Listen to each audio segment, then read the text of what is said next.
আমি এই পৃথিবীতে প্রত্যেকটা ধর্মকে রিসার্চ করেছি।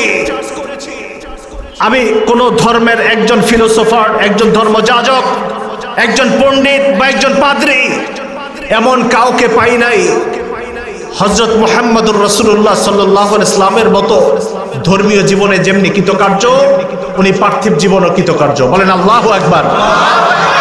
তিনি খ্রিস্টান মানুষ হয়ে এক নম্বরে আমার নবীকে দিলেন। এই জন্য আপনারা খুশি না বেজার? জর্জ বার্নার্ড শো সে আমাদের পরিচয় দেয়। দুইটা জার্নালিস্ট বসা দুই পাশে, এসে জিজ্ঞেস করলো, আপনাকে দুটো প্রশ্ন করব। হ্যাঁ, প্লিজ কোয়েশ্চেন মি। করো, আল আনসার ইউ, চেষ্টা করো, আল ট্রাই মাই বেস্ট। বলেন তো, পৃথিবীতে আপনি তো খ্রিস্টান মানুষ, he was the philosopher in English literature. পৃথিবীতে বর্তমানে কোন জাতিটা সবচেয়ে ভালো? আপনি সত্য কথা বলবেন, যেহেতু আপনি একজন ফিলোসোফার, দার্শনিক মানুষ। উনি বললেন, যদি সত্য কথা বলি আমি আমার ধর্ম খ্রিস্টান, ও আমাকে ধিক্কার দিবে। আর যদি মিথ্যা কথা বলি আমার হার্ট আমাকে ধিক্কার দিবে। সত্যটা আমাকে বলতেই হবে। পৃথিবীতে বর্তমানে the greatest Nations in this world, পৃথিবীতে সবচেয়ে এখন ভালো জাতি হলো মুসলমান। শুনে মনে খুশি হন নাই? সুবহানাল্লাহর আওয়াজে মনে হয় আপনারা অখুশি হয়েছেন। তা কি খ্রিস্টানদের ভালো জাতি বলবো? কথা কয় না। তা আপনাদের কথা ওই খ্রিস্টান বেটায় বলে, আর আপনি এখানে সুবহানাল্লাহর আওয়াজ দেন আস্তে কইরা। সবচাইতে ভালো জাতি মুসলমান, বলেন সুবহানাল্লাহ। এটা আপনার আমার কথা না। আপনি আমি তো নিজের পরিচয় নিজে দিতে জানি না। একটু আগে জিজ্ঞেস করলাম আমরা ইমানদার, আপনাদের আওয়াজ নাই। ওই খ্রিস্টান বেটায় দেয়। আমার রাসূল সম্পর্কে আমরা বলি না, আমরা সিরাতুন নবী আর মিলাতুন নবী নিয়ে লাগালাগি করি। এদিকে ব্রিটিশ মিউজিয়ামে আমার রাসূল সম্পর্কে কি আছে দেখেন। তারা আমার রাসূল সম্পর্কে বলে as a father, as a teacher, as a law giver, as a law maker, the reformer of the society, the powerful man হযরত মুহাম্মদুর রাসূলুল্লাহ সাল্লাল্লাহু আলাইহি ওয়াসাল্লাম। আপনি বলেছেন না আমি বলেছি? বলেছে খ্রিস্টান। মাইকেল হার্ট, তিনিও একজন বিশাল ফিলোসোফার। আপনাদের মনোযোগ আছে তো? এদিকে তাকান। তিনি দি 100 নামে একটা কিতাব লিখবেন। ওই কিতাবে 100 জন মনীষীর নাম লিখবেন। আমি আজকেও এটা মসজিদে বলেছি, আমার পাশেই মসজিদ। আমি কিন্তু আপনাদের মেহমান না, আপনাদের একেবারে কাছের মানুষ। আচ্ছা, একজন খ্রিস্টান কি কখনো কোনো বিধর্মী, কোনো মাজুসিন, কোনো নাসারা, কোনো ইহুদি, কোনো নাস্তিক, কোনো হিন্দু, তারা কি কখনো মুসলমানের নাম 1 নম্বরে দিতে চাইবে? স্বাভাবিকভাবে সকল ধর্ম ওনার পড়াশোনা শেষ, উনি কাউকে 1 নম্বরে দিতে পারতেছেন না। শেষ পর্যন্ত কোরআন নিয়ে রিসার্চ শুরু করলেন। উনি বাধ্য হয়ে আমার নবীকে ওনার দি 100 কিতাবের 1 নম্বরে দিয়ে দিলেন। তিনি লিখলেন, he was only the man who was supremely successful both in secular level and religion. আমি এই পৃথিবীতে প্রত্যেকটা ধর্মকে রিসার্চ করেছি।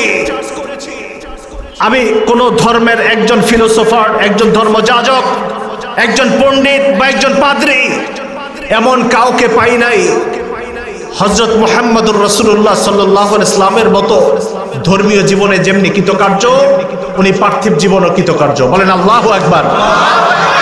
তিনি খ্রিস্টান মানুষ হয়ে 1 নম্বরে আমার নবীকে দিলেন। এই জন্য আপনারা খুশি না বেজার? মুআজ্জাজ হাজেরিন, সেই রাসূলের উপরে কোরআন নাজিল হয়েছে। এটা এমন একটা কিতাব, যে কিতাবের কিয়ামত পর্যন্ত একটা নক্তাও পরিবর্তন করার সাহস কেউ দেখাবে না। সেই কিতাবের 9 নম্বর সূরা সূরাতুত তাওবার 119 নম্বর আয়াতের আজকে ছোট্ট করে তাফসীর করব। আল্লাহ রাব্বুল আলামিন বলেন, ইয়া আইয়ুহাল্লাযীনা আমানুত্তাকুল্লাহ ওয়া কুনু মা'আস সাদিকিন। হে ঈমানদারেরা, ঈমান আনার পরে আল্লাহকে ভয় করো। চিৎকার দিয়ে বলেন আমরা ভয় করবো একজনকে, তিনি কে? একজনকে ভয় করব, তিনি আমাদের প্রভু, তিনি আমাদের আল্লাহ। কেন? আল্লাহ নিজে নিজের পরিচয় দেন। সূরাতুত তাহার 13 নম্বর আয়াত। মুসা আলাইহিস সালামকে ডাক দিলেন আল্লাহ, ফাসতামি' লিমা ইউহা ইন্নানি আনাল্লাহ। আল্লাহ রাব্বুল আলামিন হযরত মুসাকে ডেকে বলেন ফাসতামি' লিমা ইউহা, মুসা শোনো। নরমালি শোনা না, একটা হলো ইসমা, একটা ফাসতামি'। যারা মাদ্রাসা পড়ে ওরা বুঝবে, এটা একটা গ্রামার আছে। ইসমা মানে normally you have to hear, তুমি শোনো। আর ফাসতামি' আল্লাহ নিজে ইউজ করেছেন, মানে হলো you have to hear cordially, with attention, মনোযোগের সাথে শোনো আমি কি বলছি। ইন্নানি আনাল্লাহ, আমি আল্লাহ। আল্লাহ নিজে নিজের পরিচয় দেন, তিনি কি? আল্লাহ। বলেন তিনি কি? ইন্নানি আনাল্লাহ লা ইলাহা ইল্লা আনা ফা'বুদনি ওয়া আকিমিস সালাতি লিযিকরি। আল্লাহ রাব্বুল আলামিন বলেন